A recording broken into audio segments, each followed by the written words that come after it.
ఉమ్మడి మండలాల మాజీ ఉమ్మడి మండల్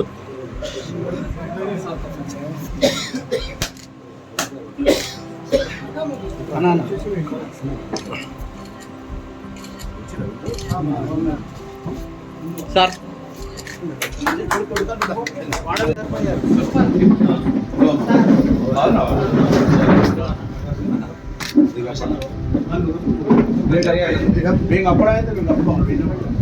అన్న వెనక సర్పంచ్ సాబ్ దగ్గర అన్న వెనక ఎరగండి కొంచెం వెనక ఎరగండి కొంచెం వెనక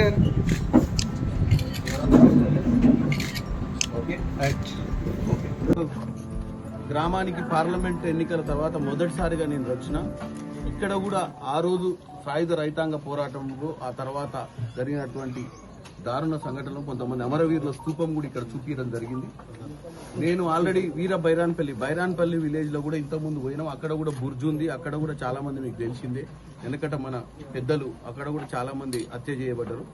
ఈ ఊర్లో కూడా కొంతమంది పెద్దలు ఎంతమంది ఇక్కడ మొత్తం 28 మంది వాళ్ళకు సంబంధించిన బుర్జు కూడా ఉంది. నా ఎంపీ నిధులకు వెళ్ళి ఆ బుర్జుని బాగు చేయడానికి ఆ బుర్జులో గల పేర్లన్నీ కూడా చెక్కి భావి పౌరులకు మన వారి గొప్పతనము వారి ఒక మంచి మెసేజ్ ని అంటే వారు ఎలా త్యాగం చేసిరో మనం ఈరోజు ఇంత సంతోషంగా ఉన్నాం.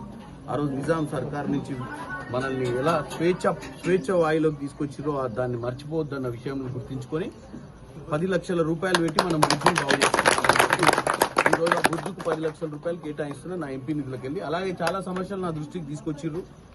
కలవట్లు కొన్ని సమస్యలు లేని అవన్నీ కూడా ఎస్టిమేషన్ వీళ్ళందరూ కూడా పనిచెప్పే వాళ్ళందరూ ఒకటే చెప్తారు. ఇమీడియట్ గా ఇరిగేషన్ పంచాయతీరాజ్ వాళ్ళ అధికారులకు కూడా నేను చెప్తా, మీరు ఎస్టిమేషన్ వేయించండి. డెఫినెట్ గా ఇది ప్రజా పాలన కోసం వచ్చిన ప్రభుత్వం. మీరు ఓట్లేసి గెలిపించిన ప్రతి నాయకుడు కూడా మీ సమస్యలు మా దృష్టికి వస్తే పరిష్కరించే దిశగా మేము ముందుకు పోతాం. కాబట్టి ఇక్కడున్న స్థానికంగా ఉన్న సర్పంచ్లకు కానీ ఎంపీటీసీలకు కానీ అందరూ కూడా ఇక్కడ ఉన్నటువంటి ఎన్నికలలో మన గెలిచినటువంటి వాళ్ళు ఎవరైనా కానీ వార్డు మెంబర్లు కానీ సమస్యలను మా దృష్టికి తీసుకురండి. అదే అధికారులతో మాట్లాడి పరిష్కరించే దిశగా ముందుకు. మా నియోజకవర్గం కోటికల్ ప్రజాపాలనలో భాగంగా ఇందిరమ్మ ఇళ్ల గృహప్రవేశ కార్యక్రమాలకు హాజరై వారి గృహప్రవేశ కార్యక్రమంలో వారి ఇంత మంచి ఇల్లు కట్టుకునేందుకు వారికి కృతజ్ఞతలు తెలియజేస్తూ, అలాగే ఈ యొక్క గ్రామానికి పార్లమెంట్ ఎన్నికల తర్వాత మొదటిసారిగా నేను వచ్చిన ఇక్కడ కూడా ఆ రోజు సాయుధ రైతాంగ పోరాటంలో ఆ తర్వాత జరిగినటువంటి దారుణ సంఘటనలు కొంతమంది అమరవీరుల స్తూపం కూడా ఇక్కడ చూపించడం జరిగింది. నేను ఆల్రెడీ బైరాన్పల్లి విలేజ్ లో కూడా ఇంతకుముందు పోయినాం. అక్కడ కూడా బుర్జు ఉంది. అక్కడ కూడా చాలా మంది మీకు తెలిసిందే. వెనకట మన పెద్దలు అక్కడ కూడా చాలా మంది హత్య చేయబడ్డారు. ఈ ఊర్లో కూడా కొంతమంది పెద్దలు ఎంతమంది ఇక్కడ మొత్తం 28 మంది వాళ్ళకు సంబంధించిన బుర్జు కూడా ఉంది. నా ఎంపీ నిధులకు వెళ్ళి ఆ బుర్జుని బాగు చేయడానికి ఆ బుర్జులో గల పేర్లన్నీ కూడా చెక్కి భావి పౌరులకు మన వారి గొప్పతనము వారి ఒక మంచి మెసేజ్ ని అంటే వారు ఎలా త్యాగం చేసిరో మనం ఈరోజు ఇంత సంతోషంగా ఉన్నాం. ఆ రోజు నిజాం సర్కార్ నుంచి మనల్ని ఎలా స్వేచ్ఛ వాయులోకి తీసుకొచ్చిరో దాన్ని మర్చిపోవద్దన్న విషయం గుర్తించుకొని 10 లక్షల రూపాయలు పెట్టి మనం బుర్జును బాగు చేస్తున్నాం. ఈరోజు ఆ బుర్జుకు 10 లక్షల రూపాయలు కేటాయిస్తున్నా నా ఎంపీ నిధులకు వెళ్ళి. అలాగే చాలా సమస్యలు నా దృష్టికి తీసుకొచ్చిర్రు. కలవట్లు కొన్ని సమస్యలు ఉన్నాయని అవన్నీ కూడా ఎస్టిమేషన్ వీళ్ళందరూ కూడా పనిచెప్పే వాళ్ళందరూ ఒకటే చెప్తారు. ఇమీడియట్ గా ఇరిగేషన్ పంచాయతీరాజ్ వాళ్ళ అధికారులకు కూడా నేను చెప్తా, మీరు ఎస్టిమేషన్ వేయించండి. డెఫినెట్ గా ఇది ప్రజా పాలన కోసం వచ్చిన ప్రభుత్వం. మీరు ఓట్లేసి గెలిపించిన ప్రతి నాయకుడు కూడా మీ సమస్యలు మా దృష్టికి వస్తే పరిష్కరించే దిశగా మేము ముందుకు పోతాం.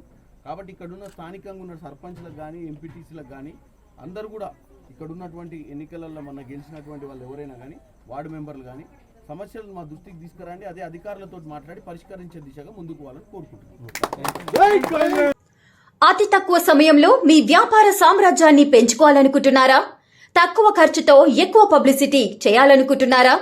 అయితే ఇంకెందుకు ఆలస్యం? మీ జేఎన్టీవీ తెలంగాణ ఛానల్లో అతి తక్కువ ఖర్చుతో ప్రకటనలు ఇవ్వండి. అత్యధిక లాభాలను సాధించుకోండి. వ్యాపార, వాణిజ్య, పాఠశాలలు, వైద్యశాలలు, హోటళ్లు, వస్త్ర దుకాణాలు, అన్ని రకాల వ్యాపార ప్రకటనల కొరకు సంప్రదించండి. మా ఫోన్ నంబర్స్ 8558288081 9247896607.